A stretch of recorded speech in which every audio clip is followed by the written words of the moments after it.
Hello everyone, welcome to NEET पे जीत series at Learnohub. मैं हूं अद्रिज और मैं लेके आया हूं फिजिक्स के lectures for NEET only at learnohub.com, जहां पे आपको मिलेंगे फिजिक्स, केमिस्ट्री, मैथमेटिक्स, बायोलॉजी के सारे लेक्चर्स, सारे वीडियोस बिल्कुल फ्री, ओनली एट learnohub.com।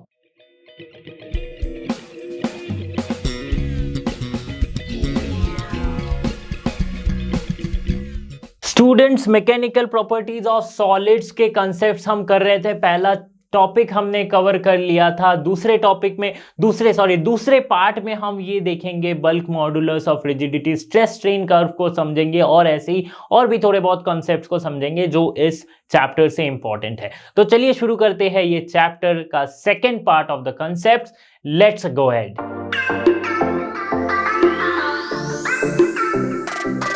दूसरा मॉडुलस ऑफ इलास्टिसिटी में आता है बल्क मॉडुलस ऑफ इलास्टिसिटी, दूसरे टाइप यंग्स मॉडुलस की बात। इसको ये कैसे डिफाइन होते हैं? सेम है, normal stress ratio between the normal stress and the volumetric strain. ठीक है, तो normal stress by volumetric strain करेंगे तो हमें मिलेगा क्या? Bulk modulus of that particular material. ठीक है, तो जब भी स्ट्रेस रहती है, अगर मैं समझता with in the elastic limit, obviously elastic limit के अंदर ही, ठीक है, तो with in the elastic limit ये है नॉर्मल स्ट्रेस, फोर्स जो एक्सटर्नल लग रही है। अच्छा, force, external force per unit area को हम अभी डिफाइन कर रहे हैं एज अ स्ट्रेस। क्यों? क्योंकि मैंने पहले ही कहा था कि फॉर अ स्मॉल डिफॉर्मेशन हम एक्सटर्नल जो डिफॉर्मिंग फोर्स है उसको रेस्टोरिंग फोर्स के बराबर मान सकते हैं फॉर अ स्मॉल डिफॉर्मेशन। ठीक है, so that's why we can write normal stress as जो भी फोर्स अप्लाई की जा रही है। नॉर्मल मीन्स ऐसे एवे वाला नॉर्मल मत समझ लेना। नॉर्मल मतलब क्या है कि हर एक पॉइंट पे परपेंडिकुलर है, तो परपेंडिकुलर को नॉर्मल भी कहा जाता है। ठीक है, तो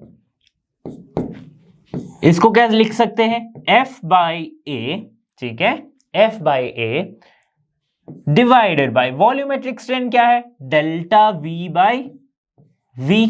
ठीक है, डेल्टा पहले इसकी वॉल्यूम थी V, अब इसकी वॉल्यूम क्या हो गई? V minus delta V।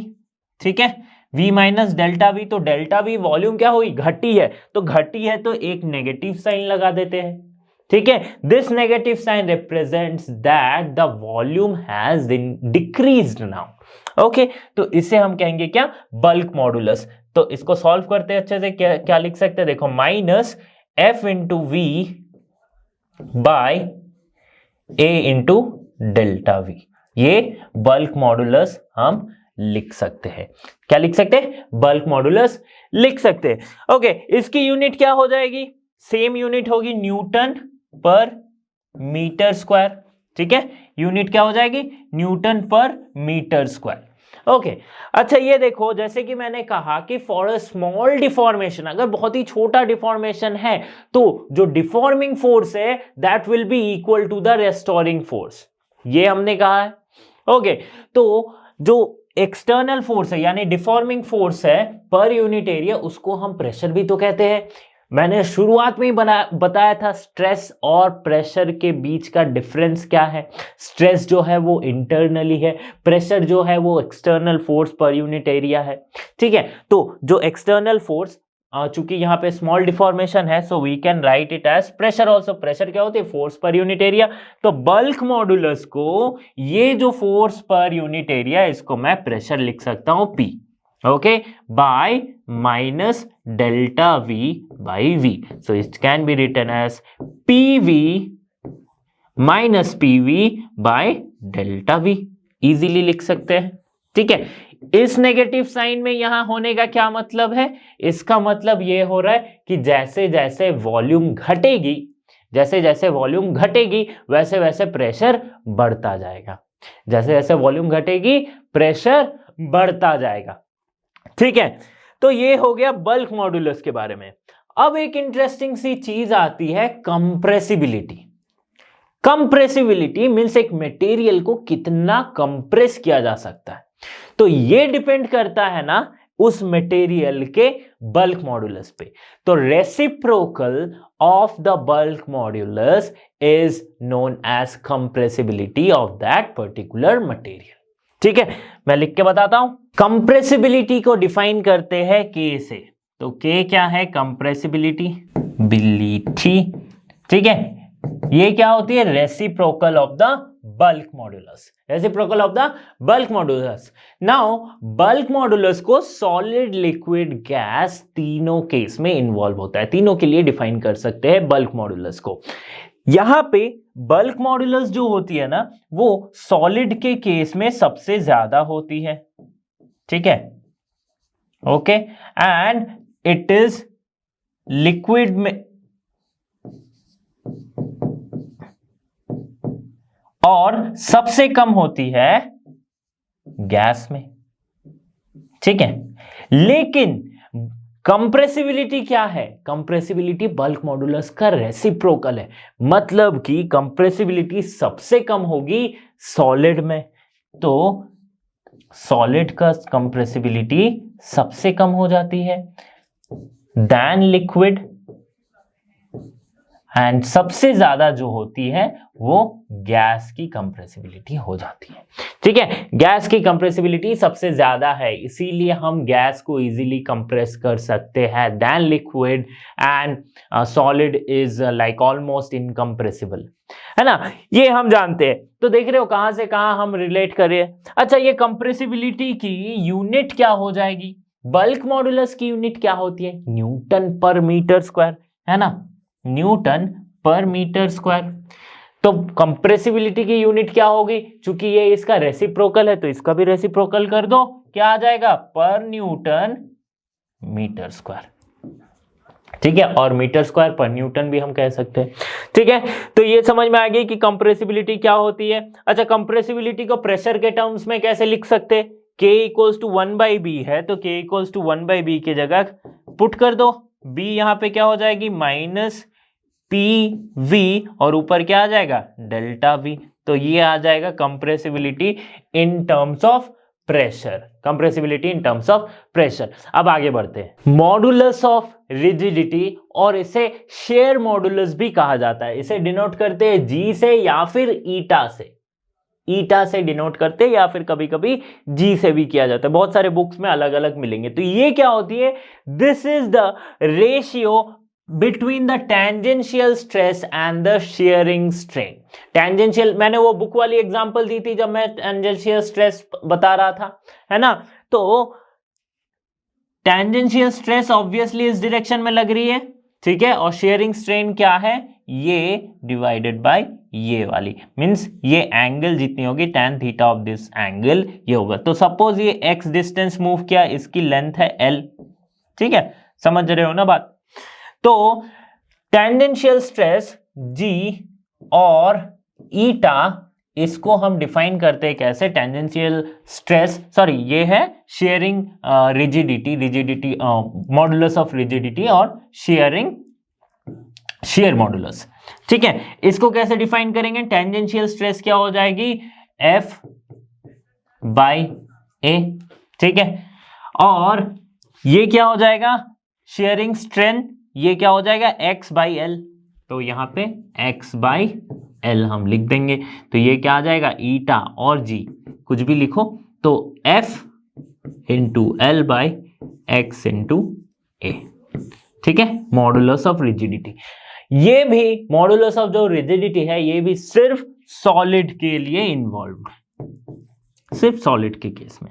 ठीक है, नाउ, और इसकी यूनिट क्या हो जाएगी? Same as modulus of rigidity की जो यूनिट होती आ रही है, न्यूटन पर मीटर स्क्वायर, ये इसकी यूनिट हो जाती है। ठीक है, समझ में आ गई बात।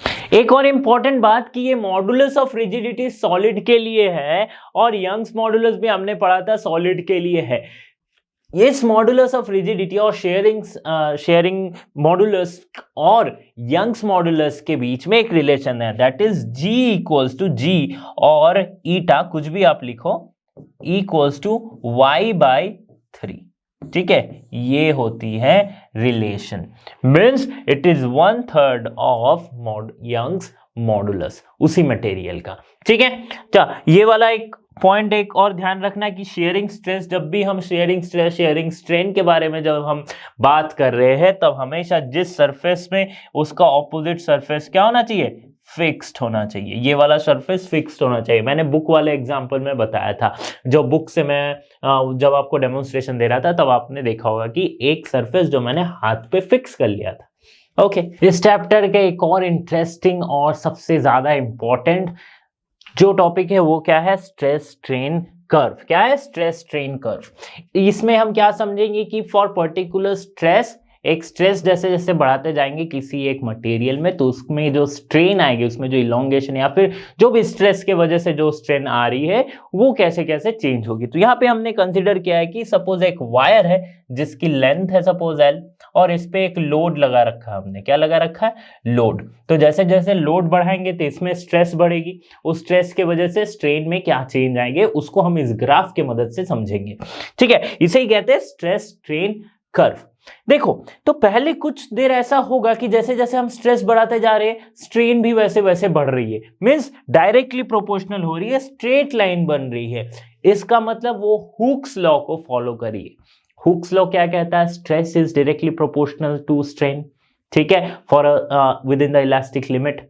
ठीक है, यही तो कहता है हुक्स लॉ। ठीक है, तो यहां पे हम देख रहे हैं कि जीरो से लाइक O, अगर ये है O पॉइंट, यहाँ पे स्ट्रेस है और यहाँ पे स्ट्रेन है। स्ट्रेस को मैं ऐसे बढ़ाऊंगा तो स्ट्रेन में क्या चेंज आएंगे, ये ग्राफ वही बता रहा है।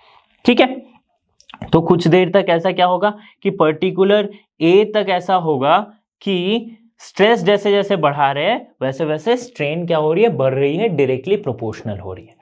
ठीक है, स्ट्रेस कैसे बढ़ा रहे हैं, लोड को इंक्रीज करते जाएंगे।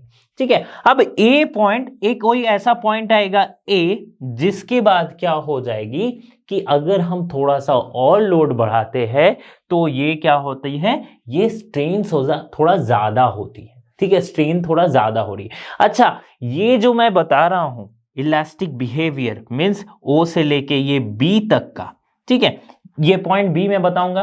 तो इलास्टिक बिहेवियर मतलब यही है कि जैसे आप स्ट्रेस को, जैसे मैं लोड बढ़ा रहा हूं तो इलोंगेशन हो रहा है लेंथ में, लेंथ ये बढ़ रही है।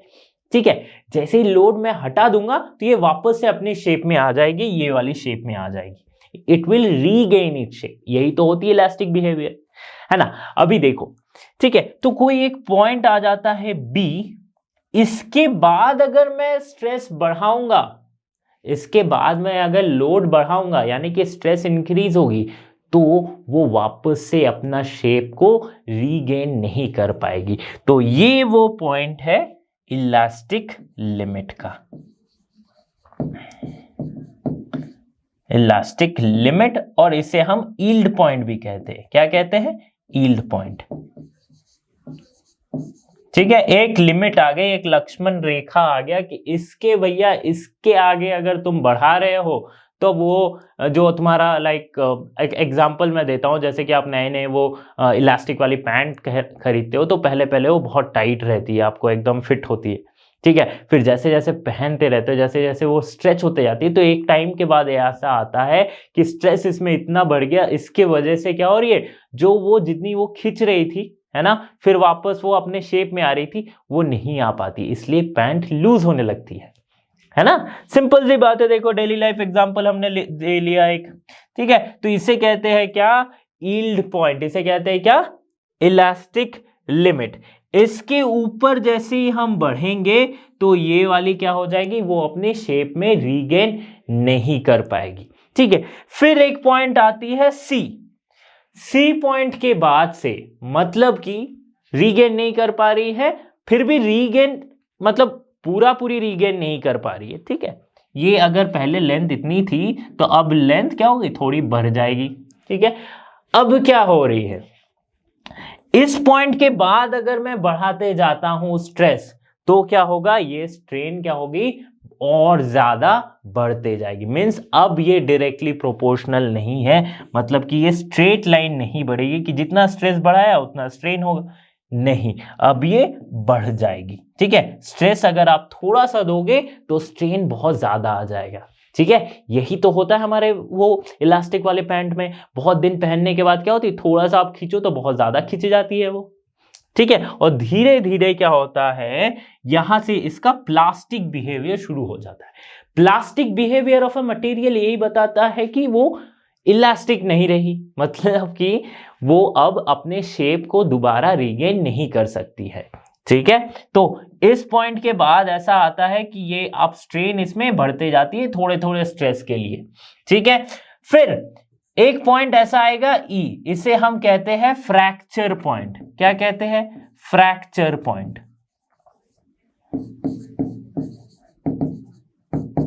ठीक है, इस पॉइंट पे, ये वो पॉइंट है जहां पे वो मटेरियल वो टूट जाएगी, वो ब्रेक हो जाएगी। इसीलिए इस पॉइंट पे जैसे ही आती है, इस पॉइंट पे मतलब लोड हम बढ़ाते गए, ऐसे बढ़ाए कि ये वायर टूट गई, तो जिस पॉइंट पे वो वायर टूटी है उसे हम कहेंगे क्या?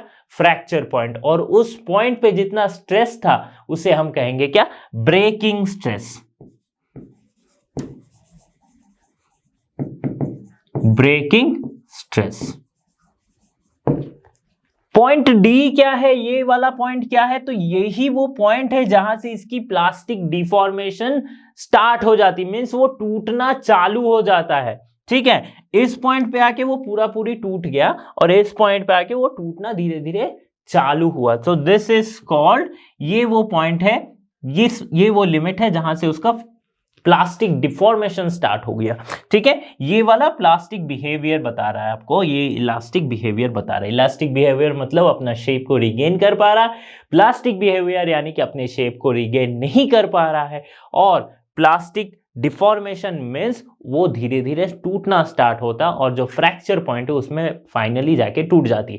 आप ये वाला लाइक एक कोई रबर बैंड लेके भी कर सकते हो आप, देखना धीरे धीरे आप स्ट्रेस उसमें दे रहे हो तो क्या हो रही है, फिर जैसे ही आप छोड़ रहे हो तो फिर वापस से रीगेन करिए, फिर आपने इतना स्ट्रेस दे दिया कि वो रबर बैंड बड़ी हो गई है ना, फिर आपने उसमें इतना स्ट्रेस डाला कि वो धीरे धीरे टूटनी चालू होती है, और वो जो पॉइंट है जहां पे वो पूरी पूरी टूट जाती है that is the fracture point. उस पॉइंट पे आपने जितना स्ट्रेस डाला होगा उसे हम कहते हैं क्या? Breaking stress. Okay, now based on stress strain curve हम मटेरियल्स को डिफाइन कर सकते हैं, मटेरियल्स को कैटेगराइज कर सकते हैं तीन बेसिक कैटेगरी में, that is ductile material, brittle material and elastomers. ठीक है, अभी देखो डक्टाइल मटेरियल क्या होती है? The materials which have more plastic range. Plastic range में फिर बताता हूं, देखो अगर ये स्ट्रेस स्ट्रेन कर्व था तो इसमें क्या हो गया था, ये एक पॉइंट आया था बी, इसके बाद से क्या हुई था? प्लास्टिक बिहेवियर स्टार्ट हो गया था। प्लास्टिक बिहेवियर यानी कि जो वापस से अपना शेप रीगेन नहीं कर पा रही है। ठीक है, तो प्लास्टिक बिहेवियर स्टार्ट होता है जस्ट इलास्टिक लिमिट के बाद से, तो इससे हम क्या कहते हैं? Plastic range. कहां तक होगी plastic range? Till the fracture point, till the fracture point. ठीक है, मतलब कि जिसे आप बहुत ज्यादा स्ट्रेस डाल रहे हो और वो ज्यादा क्या हो रही है? लंबी होती जा रही है बट टूट नहीं रही है, तो टूटेगी बहुत लेट से, बहुत ज्यादा स्ट्रेस डालने के बाद। ठीक है, तो ये जिस मटेरियल की ये रेंज ज्यादा होगी उसे हम कहेंगे क्या?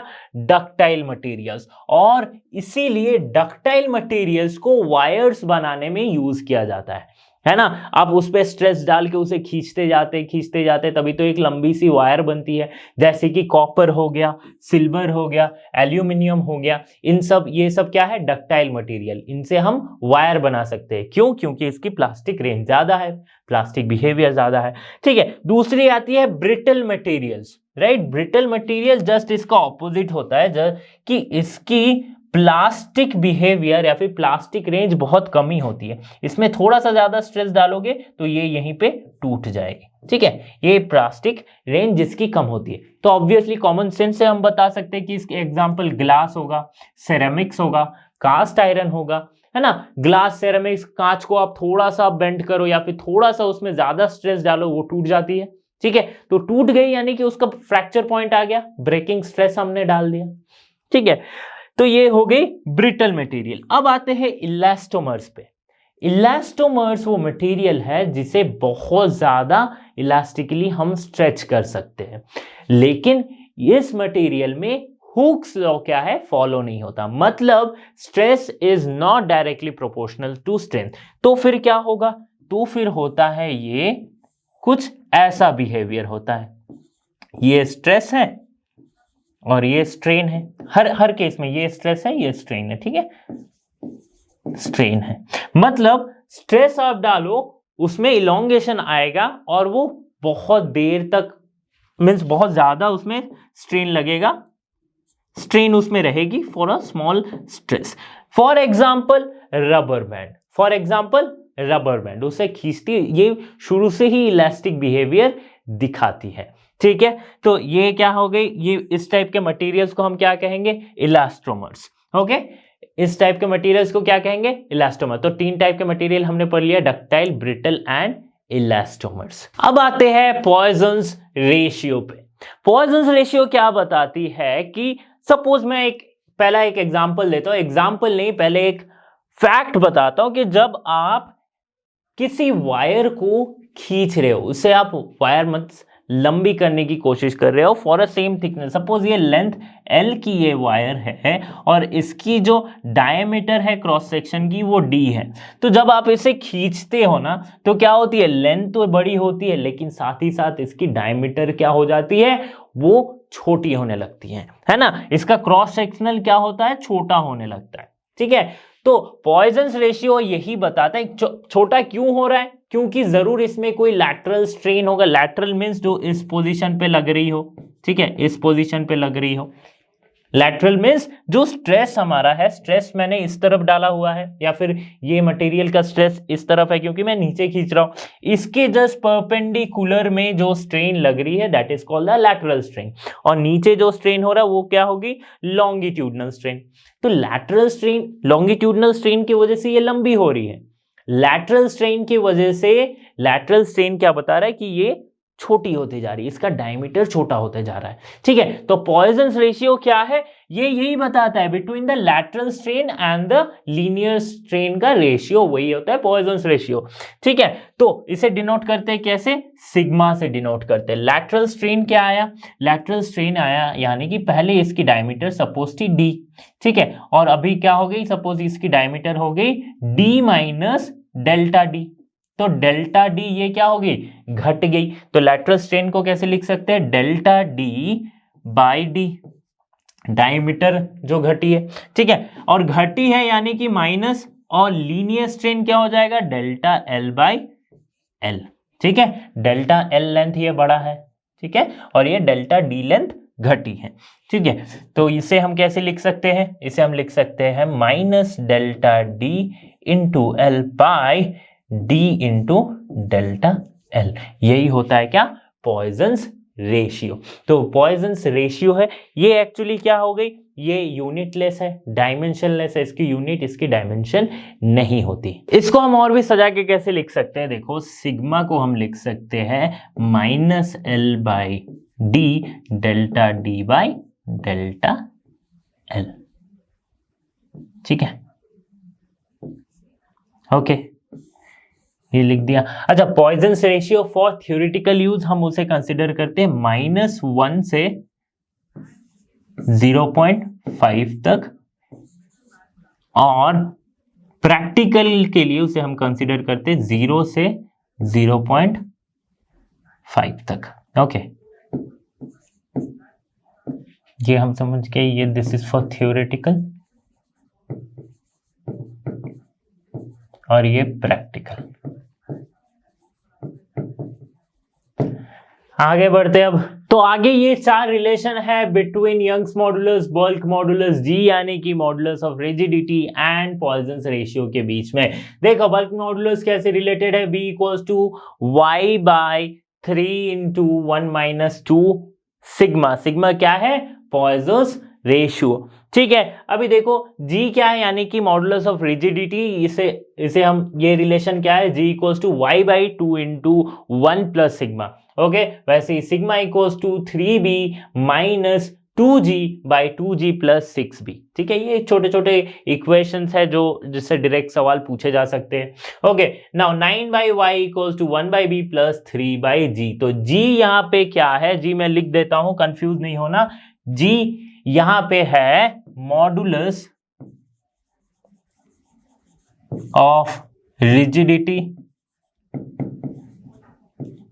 रिजिडिटी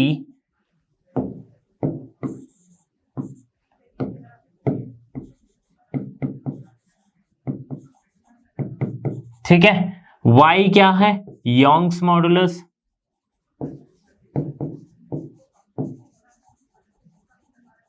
ठीक है। b क्या है? Bulk modulus.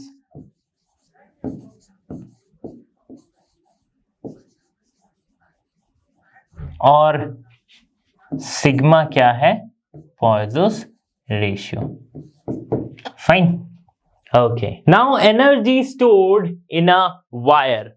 तो जब भी हम एक वायर में और इस तरह के कोई एक मटेरियल पे जब हम उस पे स्ट्रेस लगाते हैं, तो स्ट्रेस लगा रहे मतलब एक फोर्स ही हो रहा है। तो ये फोर्स क्या करती है, इसके जो इंटरमॉलिक्यूलर फोर्सेस है, ठीक है, सपोज ये एक वायर है, इसको मैंने इस तरफ खींचा है, ठीक है, एक स्ट्रेस इसमें लग रही है। तो स्ट्रेस लगने की वजह से क्या हो रही है, इसमें एक स्ट्रेन आ रही है। स्ट्रेन मतलब कि ये इलोंगेट हो रही है। इलोंगेट हो रही है मतलब कि ये जो सॉलिड है इसके बीच में, सपोज ये एक रिजिड बॉडी है, तो इसमें क्या होती है, बहुत सारे मॉलिक्यूल्स होते हैं, ठीक है, मॉलिक्यूल्स होते हैं। इसके बीच में कुछ एक अट्रैक्शन होता है। हमने पढ़ा था ना कि सारे एटम्स एक दूसरे को ऐसे करके रिजिड बॉडी में चिपक के रहते हैं, इसीलिए उसे रिजिड बॉडी कहा जाता है, क्योंकि इनके दोनों के बीच का जो इंटर एटॉमिक स्पेसेस है वो चेंज नहीं होते, ठीक है। बट जैसे स्ट्रेस अप्लाई करते हैं तो इनके फोर्स के अगेंस्ट एक वर्क डन हम कर रहे हैं, तभी तो ये चेंज हो रही है, ठीक है। इस फोर्स के अगेंस्ट एक वर्क डन कर रहे हैं, तो वो जो वर्क डन है that is stored as a elastic potential energy, ठीक है। नाउ देख लो एक बार, when a wire is stretched, work is done against the interatomic forces, this work is stored as the elastic potential energy. इसे हम कैसे define करेंगे, U equals to half stress into strain into volume, ठीक है। तो इससे आप कैसे लिख सकते, 1/2 y इंटू स्ट्रेस क्या होती है, y यानी कि यंग्स मॉडुलस इंटू स्ट्रेन अगर हम करेंगे तो हमें स्ट्रेस मिलेगा, तो y इंटू स्ट्रेन, और यहां पे एक स्ट्रेन है तो यहां का स्ट्रेन का स्क्वायर हो जाएगा, स्ट्रेन की स्क्वायर इंटू वॉल्यूम, ठीक है, which can be written as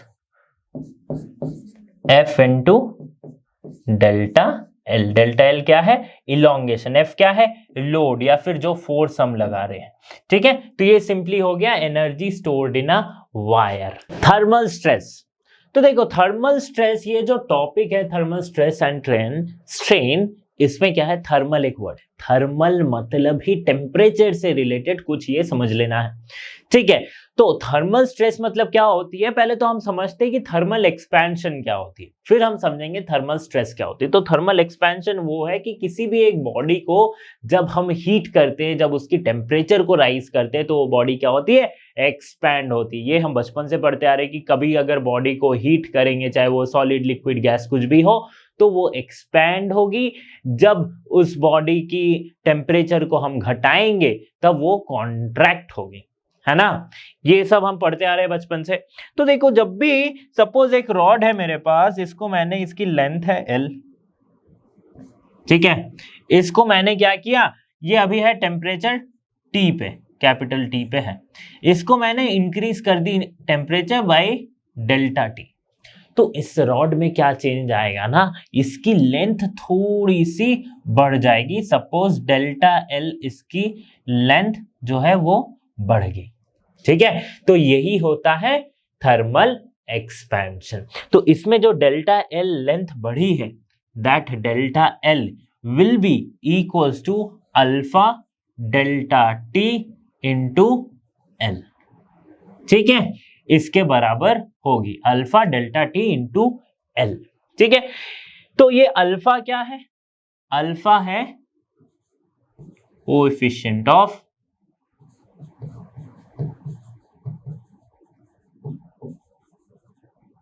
thermal expansion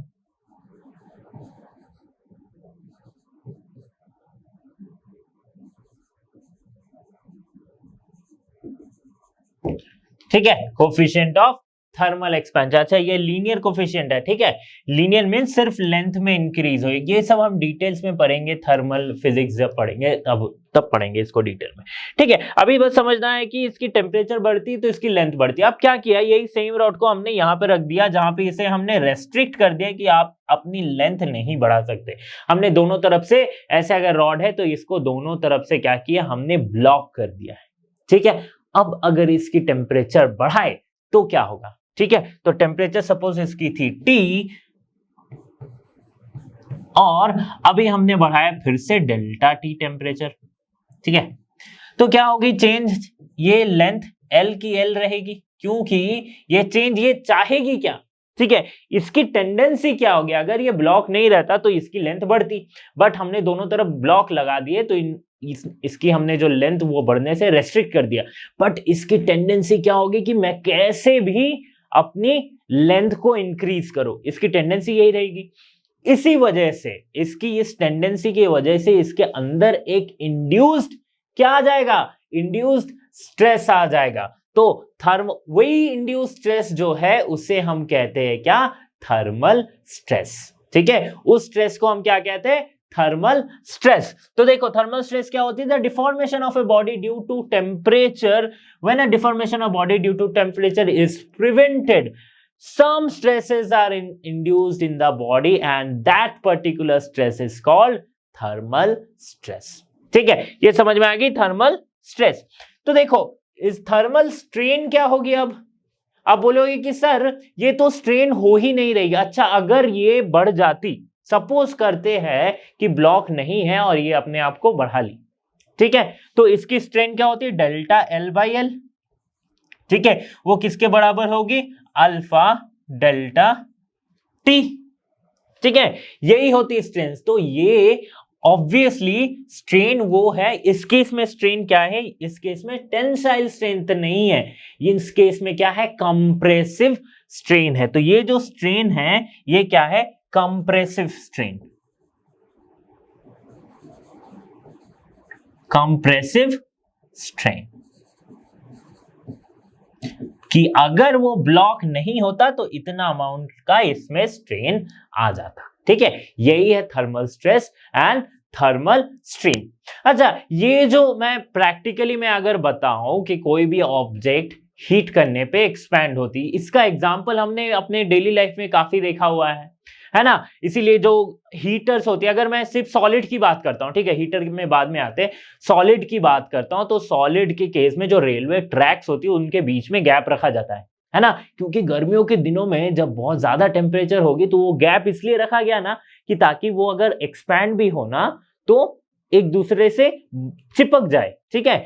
अगर वो गैप नहीं रखा जाता तो एक्सपैंड होती, तो वो कहीं जगह पे बिकॉज ऑफ थर्मल स्ट्रेस वो टूट सकती थी, बिकॉज ऑफ थर्मल स्ट्रेस उसकी शेप चेंज हो सकती थी।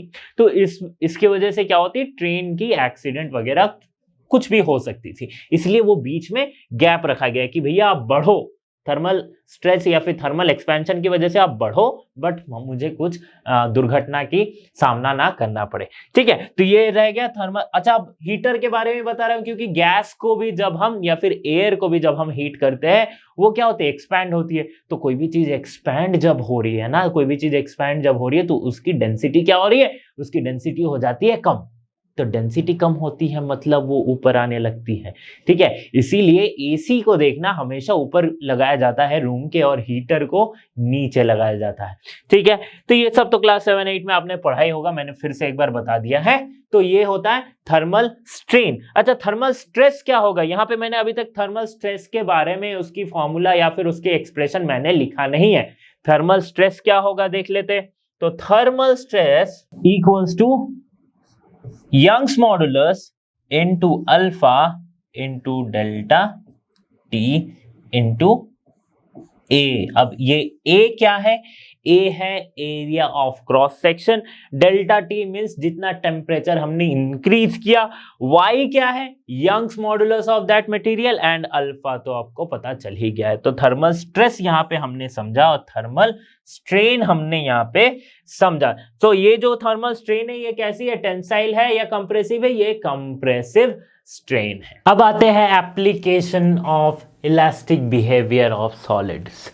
ठीक है, इलास्टिक बिहेवियर को समझते हैं। सो सिर्फ इलास्टिक वाले पैंट नहीं, बहुत सारे जगहों पे ये इलास्टिक बिहेवियर की एप्लीकेशंस है। जैसे कि इंजीनियरिंग में कोई भी मटेरियल, कोई भी ऑटोमोबाइल में इसकी यूज़ की जाती है, कंस्ट्रक्शन में इसकी यूज़ की जाती है। तो ऐसे कुछ यूजेस, कुछ एप्लीकेशन है। पहला है कि metallic parts of machinery are never subjected to stress beyond their elastic limit. मतलब कि कोई भी मशीनरी की पार्ट्स हो गई, चाहे वो कोई भी मशीन के अगर छोटे छोटे गियर्स आप देख लो, आप उसके शाफ्ट देख लो, हैंडल्स देख लो, ठीक है, उसको उतना ही स्ट्रेस किया जाता है ताकि वहां से वो टूट ना जाए। उसकी इलास्टिक लिमिट मतलब कि वो शेप रीगेन हो जाए, उतना ही स्ट्रेस दिया जाता है। उससे ज़्यादा देंगे तो वो टूट सकती है। ठीक है, तो इसको ध्यान में रखा जाता है। दूसरी क्या चीज है? देखो, metallic rope used in cranes to lift heavy weights. ठीक है, तो आपने ऐसे क्रेन्स देखे होंगे बहुत सारे कंस्ट्रक्शन साइट में या फिर फैक्ट्रीज में, इंडस्ट्रीज में देखे होंगे। तो इसके जो यहाँ पे काफी हैवी वजन इसमें लगाए रखते हैं। ठीक है, तो इसको उठाने के लिए मेटेलिक रोप्स यूज करते हैं, है ना। ये जो रोप्स होते हैं ये नॉर्मल रस्सी या रबर बैंड नहीं, ये मेटेलिक रोप्स होते हैं, मोस्टली स्टील के होते हैं। ठीक है, तो इसे यूज किया जाता है। कैसे हम समझेंगे कि कितना वजन उठाने के लिए कितनी मोटी रोप यूज कर सकते हैं? तो यहाँ पे आती है इलास्टिसिटी वाली फैक्टर। तो नॉर्मली जो स्टील की जो रोप्स होती है ना, वो क्या होती है? 10⁴ kgs तक का वजन उठा सकती है, depending on their diameter, depending on the radius of their cross section. ठीक है, तो कैसे? स्टील की जो इलास्टिक लिमिट होती है वो होती है 3 × 10⁸ न्यूटन पर मीटर स्क्वायर। ये इसकी स्टील की इलास्टिक लिमिट होती है। ठीक है, तो इसमें जो अल्टीमेट स्ट्रेस होगा, स्ट्रेस इसको अगर मैं किसी वजन से, किसी लोड से लटका रहा हूं तो इसका स्ट्रेस कितना होना चाहिए? वो क्या होना चाहिए? अल्टीमेट जो स्ट्रेस होगा वो हम कैसे निकालेंगे? जितना लोड है, जितना लोड आपको उठाना है, divided by the area of cross section. यही तो होती है। ठीक है, लोड क्या है? एक्चुअली एक फोर्स ही है ना, ये तो एक फोर्स ही है, mg लगा रही है नीचे। ठीक है, divided by the cross sectional area, cross sectional area. ठीक है, तो अगर मैं एक स्टील का क्रॉस सेक्शनल रेडियस, उसका रेडियस कितना होना चाहिए ताकि वो 10⁴ kg का वजन उठा सके, इसके लिए मैं कैसे निकालूंगा? देखो, लोड मेरे पास क्या आ गया? 10⁴ m × g लोड होता है, तो 10⁴ ये उसका मास है, 10 मैंने कंसिडर किया एक्सेलरेशन ड्यू टू ग्रेविटी को। ये क्या हो जाएगी? πr²। ठीक है, सिंपल सी बात है, πr² हो गया। और स्ट्रेस हमें पता है क्या है? इलास्टिक लिमिट जो है इसकी क्या है? 3 × 10⁸ न्यूटन पर मीटर स्क्वायर, 8 न्यूटन पर मीटर स्क्वायर। तो देखो, इसमें से जो r की वैल्यू आएगी ना, रेडियस आएगी, वो क्या होगी? 1.03 सेंटीमीटर। ठीक है, मतलब अगर हमें 10⁴ kgs के वजन को उठाना है with the help of a crane जिसमें स्टील की रोप्स लगी हैं, तो उसकी रेडियस एटलीस्ट 1.03 से ज्यादा होनी चाहिए, या फिर 1.03 सेंटीमीटर या इससे ज्यादा होगी तो ये वजन उठा सकती है। इससे कम हुई तो ये रोप टूट जाएगी। ठीक है, तो ये सब छोटी छोटी चीजों को ध्यान रखा जाता है जब बड़े बड़े कंस्ट्रक्शन इंजीनियरिंग की जाती है। तो ठीक है, नेक्स्ट एक और एप्लीकेशन है in designing beam to support the bridges. Right, जो ब्रिज बनाए जाती है, इनके जो बीम्स बनाए जाते हैं, ये वाले जो बीम्स है, इसको बनाने के लिए इलास्टिसिटी का हेल्प लिया जाता है। इलास्टिक, जो भी इलास्टिक बिहेवियर इसकी प्रॉपर्टी है, उसका हेल्प लिया जाता है। कैसे समझाता हूं? तो सपोज करते हैं कि आपके पास एक बीम है, ठीक है, और इससे आपको W वेट लटकानी है। तो ये क्या हो जाएगी, आप बीच से इसमें W वेट अगर लटकाओगे तो ये क्या हो जाएगी, धीरे धीरे ऐसे ऐसे बेंड होगी, ठीक है, बेंड होगी। तो ये जितना बेंड हुई अपनी मीन पोजीशन से, इसको हम कह लेते हैं डेल्टा। ये क्या बताती है, डिफ्लेक्शन, और ये बताती है कि जितना भी बेंड हो रही है ये, ठीक है, तो उसे हम लिखते हैं डेल्टा। तो वो क्या होगी ना, वो बराबर होगी किसके, W into L cube. L क्या है, इस बीम की लेंथ है, ठीक है, B इसकी ब्रेथ है, और D इसकी डेप्थ है। डेप्थ मीन्स हाइट समझ लो, ठीक है। एक अगर आप बीम बनाओगे तो वो कुछ इस तरह से दिखेगी ना, ऐसे, ठीक है। तो ये इसकी ब्रेथ हो गई, ये लेंथ हो गई, और ये जो है ये डेप्थ हम बोल लेते हैं, ठीक है। तो ये डिपेंड करता है 4BD क्यूब इंटू वाई, ठीक है, इंटू वाई पे। तो डिफ्लेक्शन जितना कम होगा, ये जितना कम लटकेगी उतना ज्यादा ब्रिज अच्छा होगा, है ना। आपने कभी देखा है ना कि ये ब्रिज में जब आप जाते हो तो अगर वो ब्रिज दब जाए तो वो टूट सकती है ना, बहुत ज्यादा ट्रैफिक हो गया, बहुत ज्यादा लोड हो गया तो वो टूट सकती है, वो नीचे की ओर बेंड हो जाएगी ऐसे, ठीक है, ये तो होता है। तो ये जो बेंड है, ये जो मीन पोजीशन से जितना तक बेंड हो सकती है, ये जितना कम हो उतनी ज्यादा अच्छी ब्रिज है, ठीक है। तो वो डिपेंड करती है किस पे, ये फैक्टर्स पे, W that is weight into L cube. अच्छा, वेट को तो हम नहीं कर सकते कुछ कि इसमें ब्रिज में कभी ट्रैफिक जाम लग गई, ट्रक वग लग गए तो वेट ज्यादा हो गया।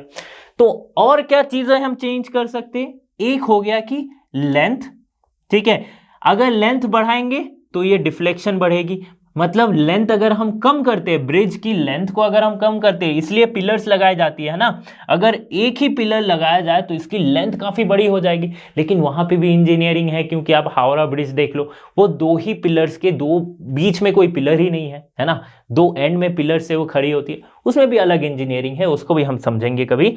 देखो, तो इसलिए पिलर्स लगाए जाते हैं ताकि लेंथ, दो पिलर के बीच का जो लेंथ है वो छोटा रहे, राइट, क्योंकि लेंथ जितना छोटा रहेगा डिफ्लेक्शन उतना ही कम होगा, ठीक है। और किस चीज पे डिपेंड कर रही है, ब्रेथ पे डिपेंड कर रही है, ये डेप्थ पे डिपेंड कर रही है। तो देखो, डेप्थ पे डिपेंड कर रही है, और क्या, यंग्स मॉडुलस पे डिपेंड कर रही है। यंग्स मॉडुलस तो डिपेंड करता है मटेरियल पे कि कौन सी मटेरियल आप यूज कर रहे हो, ठीक है। डेप्थ पे डिपेंड कर रही है, तो डेप्थ पे ये 1/d टू दी पावर ये क्यूब पे डिपेंड करी है ना। तो अगर मैं डेप्थ को बढ़ा दूं तो ये क्या हो जाएगा, डिफ्लेक्शन घट जाएगा, है ना, इनवर्सली प्रोपोर्शनल है to the cube of depth. तो अगर मैं इसकी मोटाई कर दूं ज्यादा तो ये डिफ्लेक्शन घट जाना चाहिए। लेकिन जब ऐसा किया जाने लगा तो देखा गया क्या कि ये और बेंड हो जा रही है, इसीलिए डेप्थ हम बढ़ा रहे, बट इस डेप्थ को कंसीडर करते हुए हमने क्या किया है कि इसको, ये जो बीम है इसकी शेप को आई शेप में बना देते हैं, ठीक है, आई शेप में बना देते हैं। अब क्या हो रही है, अगर डेप्थ ज्यादा भी है तो भी ये बेंड नहीं हो रही है, तो ये सब छोटे छोटे इंजीनियरिंग आपको देखने को मिलते हैं बड़े बड़े कंस्ट्रक्शन में, जहां पे ये सारी छोटे छोटे चीजों को यूज किया जाता है। मतलब आप समझ रहे हो, जो अभी आप 11th में पढ़ रहे हो, ये आप जाके कभी अगर आप सिविल इंजीनियरिंग कर रहे हो या फिर कुछ भी कर रहे हो आप, ठीक है, तो आपको ये यूज करना पड़ेगा, तो कुछ भी चीज वेस्ट नहीं जाती है ना। देखो, एक और केस है कि जो पिलर्स होती है ना, जो घर में या फिर जो मैंशन आप जाओ कहीं पे बड़े बड़े पिलर्स होते हैं, तो पिलर्स आप देखोगे हमेशा कि ये एक्सटेंडेड होती है ना, ये कुछ बढ़ाई रहती है। नॉर्मल आप ऐसे पिलर नहीं देखेंगे जहां पे हैवी वेट लगाया है। तो इससे भी क्या होता है कि इसकी स्टेबिलिटी आती है, ठीक है। देखो, कहीं पे भी जाओ पिलर्स देखो ऐसे दिखेंगे आपको, ठीक है। ऐसा नहीं है कि ये डिजाइन अच्छा लगने के लिए बना दिया जाता है, ऐसा नहीं है कि ये ऊपर थोड़ा अच्छा सा लग रहा है इसलिए बना देते हैं, नहीं, ये इससे इस मटेरियल, उसके ऊपर जो रूफ है उसकी स्टेबिलिटी आती है, ठीक है। अच्छा, ये जो मेथड मैंने यहाँ पे बताया है इसको मैं फिर से एक बार बताता हूँ कि सपोज ये डेप्थ, हमें क्या पता है कि डिफ्लेक्शन को कम करने के लिए हम अगर डेप्थ को बढ़ा दे तो ये कम हो जाएगी, लेकिन डेप्थ को अगर बहुत ज्यादा बढ़ा रहे हैं तो ये बेंड होने लगती है, ठीक है, ऐसा देखा गया है प्रैक्टिकली। तो इसको प्रिवेंट करने के लिए ऐसे आई शेप में बनाया जाता है बीम को। तो ये बीम को आई शेप में बनाना, इसे हम कहते हैं क्या, बकलिंग। क्या कहते हैं, buckling. Now preference of hollow shaft than the solid shaft, तो ये एक चौथा एप्लीकेशन है। देखते हैं इसमें क्या समझते हैं, हॉलो शाफ्ट और सॉलिड शाफ्ट क्या होती है। देखो शाफ्ट वो चीज है, ऐसे कुछ चीज आपने देखे होंगे, ऐसे कुछ टाइप के मशीन्स के अंदर आपने ऐसे देखे होंगे कि जो घूमती है। तो शाफ्ट जनरली होती है क्या, इसमें थ्रेडिंग्स रहती है और ये रोटेट करने में हेल्प करती है, किसी भी चीज को रोटेट करने में हेल्प करती है। तो बाइक के जो लाइक हैंडल्स होते हैं उसमें रहता है, जो बाइक की किक होती है ना, जिससे हम किक करके स्टार्ट करते, उससे जो इंजन में कनेक्टेड होती है, वो भी एक शाफ्ट है जो रोटेट हो रही है, ठीक है। ऐसा बहुत सारे जगह बाइक्स में, कार्स में, कोई भी मशीनरी में आपको देखने को मिलेगा। तो कुछ भी चीज अगर घूम रही है, कि क्यों घूम रही है, बिकॉज उसमें एक टॉर्क हो रहा है, टॉर्क प्रोड्यूस हो रहा है। तो ये टॉर्क जितना ज्यादा होगा उतना हमारे लिए ज्यादा अच्छा होगा, ठीक है। तो सॉलिड के केस में क्या देखा जाता है कि जो टॉर्क है वो वैरी करती है ऐसे, pi eta into r to the power 4/2l। ये लेंथ ऑफ द शाफ्ट है, ये ईटा क्या है, मॉडुलस ऑफ रिजिडिटी है, और r क्या है, radius of the cross section, ठीक है। लेकिन ये सॉलिड के केस में सॉलिड कुछ ऐसा दिखता है, ठीक है। अगर मैं इसका क्रॉस सेक्शन ले रहा हूं, ठीक है, ये रेडियस है। अगर मैं हॉलो के केस में देखूं, हॉलो शाफ्ट के केस में टी प्राइम टाउ प्राइम वो क्या आती है, pi eta modulus of rigidity for same material ले रहा हूं। अगर ये मैंने स्टील का लिया है तो ये हॉलो भी मैं स्टील की ले रहा हूं, तो मॉडुलस ऑफ रिजिडिटी कांस्टेंट होगी। लेकिन हॉलो का केस में क्या होता है, देखो ऐसे रहती है ना, यही तो हॉलो है। तो ये एक रेडियस 1 एक इनर रेडियस है, ये एक आउटर रेडियस है R2। तो ये क्या आ जाएगी, R2 to the power 4 minus R1 to the power 4, कुछ ऐसा होगा, बाई 2 इंटू एल। तो जब कंपेयर किया गया तो देखा गया जो torque produced in hollow is greater than the torque produced in solid, ठीक है। इसीलिए हॉलो शाफ्ट हम यूज करते हैं फॉर बेटर लाइक ज्यादा जिसमें टॉर्क प्रोड्यूस हो, जिसमें ज्यादा हमें कंफर्ट मिले। स्टूडेंट्स यहाँ पे हमने समझ लिया है इलास्टिसिटी वाले चैप्टर के सारे कंसेप्ट, जो कि नीट के पॉइंट ऑफ व्यू से काफी ज्यादा इंपॉर्टेंट है।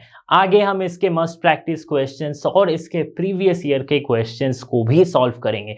तो बने रहिए लर्नो हब के साथ फॉर दिस इंटरेस्टिंग वीडियोस, क्योंकि लर्नो हब फ्री है पर बेस्ट है। So thanks for being here everyone, have a great day.